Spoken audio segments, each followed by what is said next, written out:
Hello, my name is Ariel and I'm back with a new video, and in today's video I have a double feature for you. Yes, I'm going to be doing two projects in this video. I am going to be doing two blouses. And you know what they say? Fall is better with a friend, and what else says BFF like matching blouses? Of course, we both have our own tastes and styles, so the blouses themselves will be different, but the fabric will be the same, and that's what counts. The fabric I'm using is going to be this totally cute pastel pumpkins with little black stars on them. I absolutely love this fabric, and so did she. When we both saw it, we're like, I want it! And so I said, I'm going to make us matching blouses because it would be so cute if we matched. Because I'm one of those kind of people. The patterns I'm going to be using is this McCall's 8094 and this McCall's 8147. These are both relatively new patterns coming out in 2020 and 2021 respectively. For myself, I'm going to be doing the 8147. I think it's got a very classic vintage looking vibe to it. I'm not sure I can say the style of blouse on YouTube, so we're just going to call them kitty bows. These kitty bow blouses are so cute. I love the detailing on the neckline, and I think it really makes the outfit pop. I don't have a kitty bow blouse in my wardrobe, and I really, really want one. And then, of course, as for her blouse, she's going to be doing the 8194. She wants the ruffles on the sleeves because she thinks that makes it a little more whimsy, which I totally agree.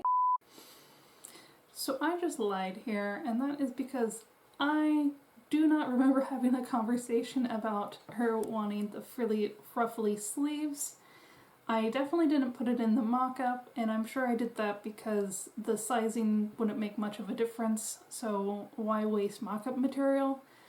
But then I completely forgot that we were going to do this, and she never said anything, so it doesn't actually have ruffle sleeves, so completely forgo any of the things I say about it being cute and whimsical. I'm sure it would be. I didn't do it. Whoops. As far as the buttons up the front, we got some little black bat buttons. It's gonna look so adorable. Of course, she wants it zipping up the back as opposed to buttoning up the front, just because, you know, front buttons, kind of a nightmare for modesty reasons, I would say. And I think these are going to be super cute together. I cannot wait to get them done and get started, so let us begin. I decided not to do a mock-up for my blouse as the design is pretty loose. The only form-fitting section being around my neck, which doesn't need a whole lot of tailoring in my opinion. Actually, that was a lie. I did run out of fabric when it was time to cut the sleeves, so I joined some offcuts to the sides, then cut out a sleeve-shaped sleeve piece from the piece-mailed fabric. Of course, I did make a mock-up for my friend's blouse after taking her measurements, and boy, was I glad I did, because I did a terrible job taking her measurements. However, I was able to fix my hilariously inaccurate sizing blunder before cutting out her blouse. I also, for some reason, filmed myself putting away my pattern. I suspect I accidentally turned on the camera when I meant to turn it off. That means I am probably missing some footage, but since we're here, I also do in fact refold every pattern back to factory fold so I can stuff it back into the envelope. I can do the same thing with tents and air mattresses. It's my useless talent. I'll start with my friend's blouse first. She wanted the blouse to zip up the back, so I split the back and joined the side seams together, keeping the back panels separated. I serge finish the edges like a pro, and then immediately break a thread like an amateur. I joined all the lining pieces. I did remember to split the back lining pieces for the zipper, although I did fail to remember seam allowance. Next, I fold and sew up the straps in the same manner straps are usually made. Then I pull the insides to the outsides and iron it into a crispy pancake. Can't forget to finish the edges. Speaking of edges, I fold over the button edge 1/4 of an inch, then line it up to the inner seam and iron flat. Before I can sew that down, I finish the lining edges by ironing and top stitching the free edge.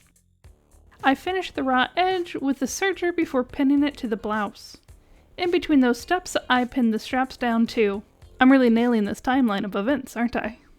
I add the zipper to the back panel by lining up the edges, only to realize after flipping it over that I had wanted to baste the seams together first. Whoops! Nothing a boatload of pins can't fix. With a steady hand, I top stitch the zipper down and then, of course, check my work.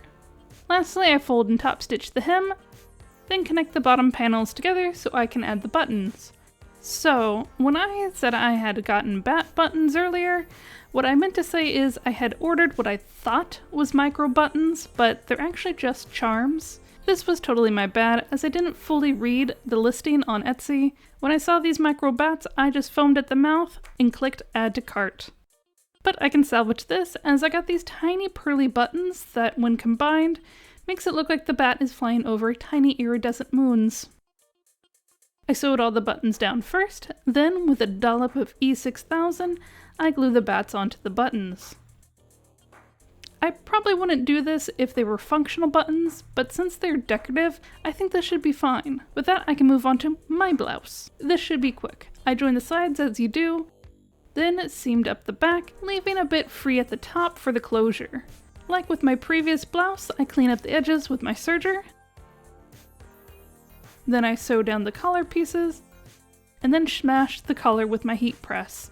I'll flatten the back seams open while I'm here as well. I finish each side separately. I fold and join the bow dangles in much the same fashion as the straps before. Sometimes I get the urge to serge unnecessary things like these bow's edges. I wish I could remember what I was doing here. It looks important. Oh well. Before I join my sleeves, I serge the edges, and then I make the edges kiss. It was around here I decided I did not want to add elastic to my blouse, and I would prefer cuffs. However, they need to be loose enough that I can slip my hands through without needing to unbutton them. Why? Well, I often find myself struggling to undo buttons, which are now entangled in fabric because I have already removed my shirt, yet forgot to unbutton my cuffs, and now I'm trapped in fabric handcuffs. I make 2 running stitches along the sleeve edge, and then smash all that stuff into a mess that I sew into the cuff. Next, I flip and top stitch the cuffs in place, and with the cuffs completed, I stitch and serge the sleeves to the blouse. I also serge the hem and the collar. I attach the bow dangles to the collar along with the facing, which I understitch. I opt for a folded and double-stitched hem so it looks somewhat professional. Lastly, I add some pearl buttons to the back of the neck, and it's ready for the reveal.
Another project down, and I must say I absolutely love how this came out. I think this blouse is so adorable. It's so cute. It's very comfy, and I love how ridiculously large these sleeves are. They're just like unnecessarily large. I can't remember if I cut them that way because the pattern said so, or if because I really wanted large sleeves. Either way, I like what's going on here. I do like the little wristband that I added. I think that looks a lot better than having it all ruched in with like an elastic. This bow, super cute. Love it so much. I want multiples of this blouse in different colors. I think it is just so cute. When I had put it on, I thought, oh gosh, it might be a little too big because this was, you know, like out to here, but with it tucked in, I think it looks fine. I don't think it's too big with it tucked in, and that's usually how I'm going to wear this. I just love it. I love it so much. I love the buttons on the back, although I didn't realize they were cream colored. I thought they were white. As far as my friend's blouse goes, I really like it, and more importantly, she really likes it. So that makes me very happy.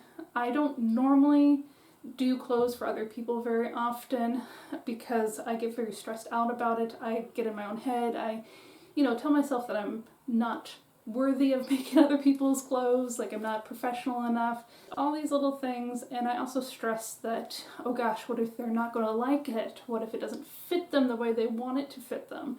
All that stuff stresses me out, so I usually just don't do it. But I will on the occasion take on little extra projects for people if I have an interest in making that project for that person. I'm really happy with how my blouse turned out. I'm happy with how her blouse turned out, and I'm happy that she likes her blouse. As far as grading goes, I am a little torn. I feel like I should give myself an F because this is new material that I bought for this project, but I also feel like this should be disqualified because this project was being done for a friend and isn't just, ooh, I found fabric I like, I'm just gonna buy it and I'm just gonna try to use up the fabric so it's okay that I bought fabric. It's not my usual project, so I feel like I should get a pass on this. So maybe I'll just do like a P for pass. I do unfortunately still have a lot left over. I say unfortunately, it's really kind of more fortunate because I love this material and I want to make more things with this material. I actually did copy that pattern that she had for her blouse in my size before I cut it down for her size. So I kind of want to go and like piecemeal a blouse like that using this fabric and maybe like a purple or gray or a black accent down in the future, obviously. Well, I hope you liked this video, and if you did, please consider liking and subscribing as I release a new video every other weekend, sometimes with a bonus in between, or in this case, trying to catch up in between. Until next time, I hope you have a great day. Bye!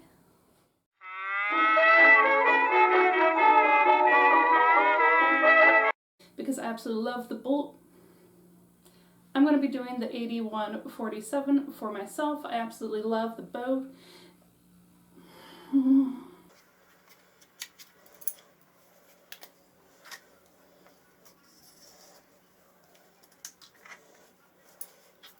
I apologize for the noise. Pepper is just getting into everything because I have all of the holiday boxes lined up against the wall here, and she just pretends like she is, I don't know, the parkour queen. Pepper.